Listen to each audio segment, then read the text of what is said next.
Essa sou eu e a Monja Coin, no dia que fizemos yoga juntas. O mais legal dessa história é como eu fui parar nesse evento. Na real, o evento custava mais ou menos uns R$600, 600 e alguma coisa. Eu não lembro. Mas eu lembro que um dia, eu fui dar uma olhada, um dia no evento era mais ou menos 250 por aí. Então, os 2 dias davam uns 600 e poucos reais. E, na verdade, eu ganhei um sorteio. Aqueles sorteios que quase ninguém viu, que tá rolando, e aí eu participei e eu meio que sabia que eu ia ganhar, porque não tinha muita gente concorrendo. Mas ainda assim foi uma surpresa, porque eu vi a propaganda, né, do evento num dia e no outro dia eu já estava participando do sorteio e no outro dia eu já tinha sido sorteada. E aí, assim, eu pedi meu pai, né, pra me deixar de moto lá no Grand Marquis Hotel, umas 6 horas da manhã, fazer yoga, e foi a melhor aula de yoga que eu já participei. Foi muito massa, vou deixar o nome aqui do professor, que é amigo da Monja, enfim. E eu e ela, a gente fez yoga lado a lado. Às vezes eu olhava assim pra ela e ela sorria de volta. Foi engraçado. Então, nessa época eu tinha uns 25 anos, né? Foi em 2019. E eu tinha acabado de entrar pra uma ONG. Mas depois eu falo disso. Mas naquela época eu estava muito presente. Eu já tinha passado por uma etapa de fazer, né, terapia por 3 anos consecutivos. E ao mesmo tempo eu estava nesse período de autoconhecimento, ou de tentar me encontrar ali como uma boa adolescente tentando entrar na fase adulta de uma forma mais consciente, né? Então, eu tinha meus desafios, como lidar com esses talentos que eu tinha, eu não sabia como colocar em prática, ou como colocar isso no meu trabalho, e então eu precisava estar presente ali para me entender, e foi maravilhoso. Eu estava muito presente, aí de manhã a gente chegou 6 horas da manhã para fazer yoga, aí parava para o almoço, para o descanso, né? Aí eu ia fui correr na praia e tal. E eu tava muito bem comigo mesma na época. Não que hoje eu não esteja, mas na época, assim, foi muito legal. E aí à tarde a gente voltava para palestras, uma sessão de autógrafos, que gerou essas fotinhas aí, e o coffee break.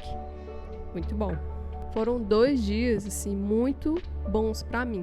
Nada neste universo tem uma autoexistência separada, independente, substancial e fixa. Tudo está interligado, interconectado e em movimento de transformação. Nós também. E aí eu comprei, né, esse livro. Eu vou ler um pedaço aqui para vocês. Vamos lá. Eu vou me desculpar que eu estou um pouco fanha, porque eu passei 2 semanas um pouco gripada. Então eu vou tentar ler da melhor forma. Era o que nós tentávamos encontrar, a verdade. Verdade sobre nós mesmos. Será que nos enganamos, nos iludimos e logo nos desiludimos? Será que esquecemos a verdade em um baú trancado em um sótão antigo, cujas escadas rangem e nos assustam a cada passo? Mas ela deveria ser clara e luminosa, afastando a ignorância, a ganância, a raiva, o rancor. Por que nos apavora tanto encontrar o que mais procuramos? Porque evitamos e nos escondemos, como se fosse possível a verdade se esconder da verdade. Afinal, não somos todos verdadeiros? De tempos em tempos eu lia textos medievais do século XIII. Eram textos modernos, atuais e até futuristas. Um deles dizia que o universo é uma joia arredondada e que não há nada fora dele. É impossível jogar qualquer coisa fora, pois o fora não existe. Tudo está se transformando a cada instante. esperando o momento de me levantar com as pernas doendo, contando cada respiração. Aqui ela disse que estava em posição de lótus, fazendo meditação, né? Junto com os outros monges. Eu me esquecia de meu propósito e de minha busca. Porque a dor, né, a minha interpretação, eu escrevi aqui. A dor nos faz, né, esquecer do nosso propósito, ou da nossa caminhada, o que a gente deseja, enfim. Parece tão simples e é tão difícil. Poucos conseguem, bem poucos se interessam. Queremos sempre ser entretidos. Gostamos de entretenimento. Pode ser televisão, filme, música, teatro, leitura. Podem ser encontros, festas, conversas. Podem ser amores e desamores, afetos e desafetos, brigas, ciúmes, inveja. Outro dia alguém me disse que ciúme e inveja são diferentes.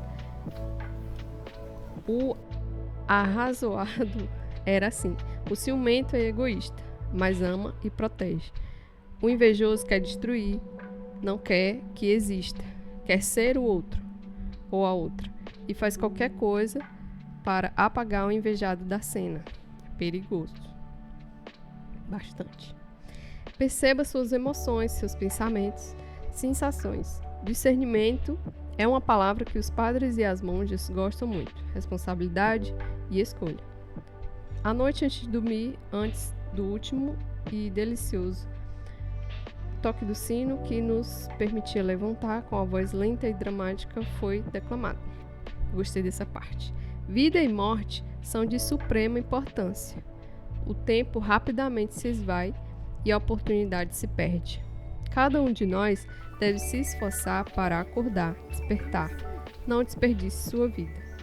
Saímos da sala em silêncio, alguns ouvindo tudo, outros nada, mas a verdade incessantemente não deixava de ser proclamada.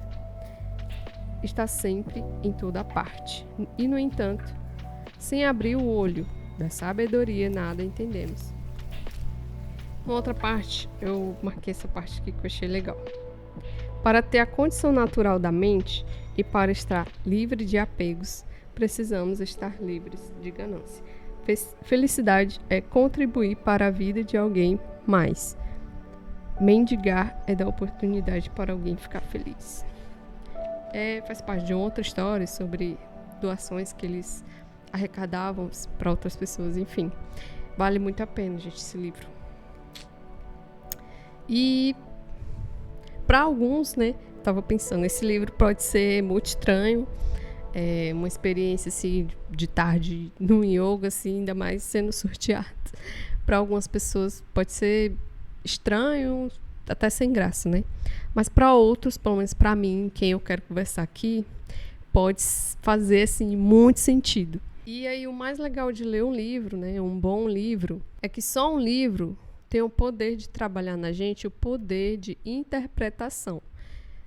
No mundo do ensino, né, é muito difícil você passar para outra pessoa esse exercício de interpretar, de ter experiência única, de você mesmo interpretar as coisas. Então, um livro, ele pode ser interpretado de muitas formas diferentes. É um poder, né, que a gente tem que ter muito cuidado, inclusive, com as coisas que a gente lê e não interpretar, enfim, de uma forma superficial. E também de trabalhar o poder de imaginação.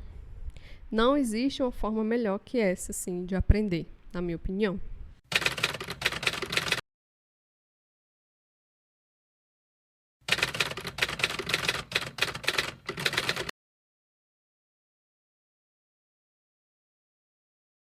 Então, foi por isso que eu criei o meu primeiro infoproduto no formato de e-book. Eu não consegui ver outra forma de passar a base essencial assim do marketing para quem não gosta de marketing, para os profissionais autônomos assim que já estão saturados de ver muita informação e não conseguir colocar em prática, ou de modelar o modelo de negócio para o digital, de ter confiança para gravar conteúdo, para fazer anúncio, para fazer ofertas, enfim. A base você tem que aprender, você tem que saber para onde você vai. Então, esse foi o primeiro infoproduto que eu fiz para ajudar profissionais autônomos de áreas diversas. Então, vou surpreender vocês, você é muito peça exótica. Coqueiro é exótico. A acerola é exótica. A sirigoela é exótica. A manga é exótica. Então, eu estou dizer que na cabeça da carne pirana tem